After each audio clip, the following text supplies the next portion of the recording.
More Gospel, chapter 4. I will be with you. So now go. I am sending you to Pharaoh to bring my people, the Israelites, out of Egypt. But Moses said to God, "Who am I that I should go to Pharaoh and bring the Israelites out of Egypt?" And God said, "I will be with you, and this will be the sign that it is I who have sent you. When you have brought the people out of Egypt, you will worship God on this mountain." Moses said to God, "Suppose I go to the Israelites and say to them, 'The God of your fathers has sent me to you,' and they ask me, 'What is his name?' Then what shall I say to them?"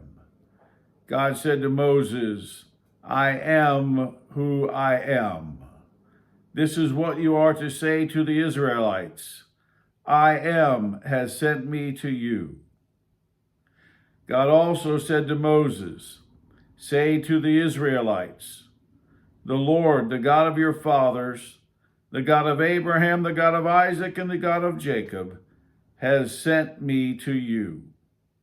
Exodus chapter 3, verses 10 through 15. God called Moses to lead the Israelites out of slavery in Egypt. Moses was very surprised by God's call. After all, he had fled from Egypt 40 years earlier under a cloud of suspicion and had been living as a shepherd with his family in the wilderness.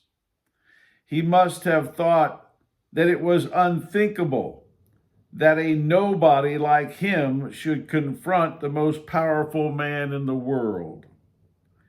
He was an 80-year-old man with no army, no weapons, and no plan. So he said to God, "Who am I that I should go to Pharaoh and bring the Israelites out of Egypt?" Moses was experiencing fear and a lack of confidence, which was reasonable. So often in life, we are like Moses in that we allow our feelings of inadequacy to hold us back from doing important things. What was God's answer to Moses' plea of insignificance? "I will be with you." That changed everything. By himself, Moses was helpless. But with God, he became mighty. "I will be with you" is always God's answer to human fear and weakness. Jesus said, "Without me, you can do nothing." This is a profound truth. But it is also true that with God, we are more than conquerors. When my youngest son, Nick, was a little boy, one of his chores was to feed the beagles who lived in dog houses near our pond. He had to walk about 100 yards around the pond to get to the dogs. One evening at bedtime, I asked Nick if he had fed the dogs, and he replied that he had forgotten to do it.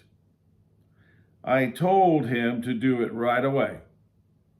He put on his shoes and coat, but he stayed in the kitchen.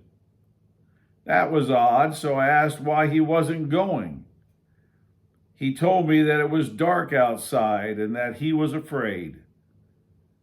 I gave him a nice flashlight and told him everything would be fine. He still didn't go because he was still feeling afraid. Finally, I said, "I will go with you." Immediately, a big smile replaced his fear, and happily we went into the darkness. The circumstances hadn't changed. It was still dark, and the dogs were still on the far side of the pond. But inside the little boy, everything had changed because his dad was with him, and he was no longer alone.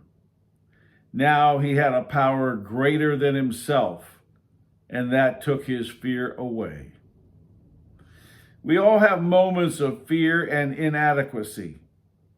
God's answer is always the same: I will be with you. Right before his ascension, Jesus promised his disciples that he would be with them always until the end of the world. Jesus remains with us in the Holy Eucharist in a most intimate way. He remains present with us in the sacraments, in prayer, and in his word in Scripture. My dear friend, invite Jesus to go with you each day. He loves you and wants to be with you. But he waits for your invitation. He's not rude. He won't barge into your life.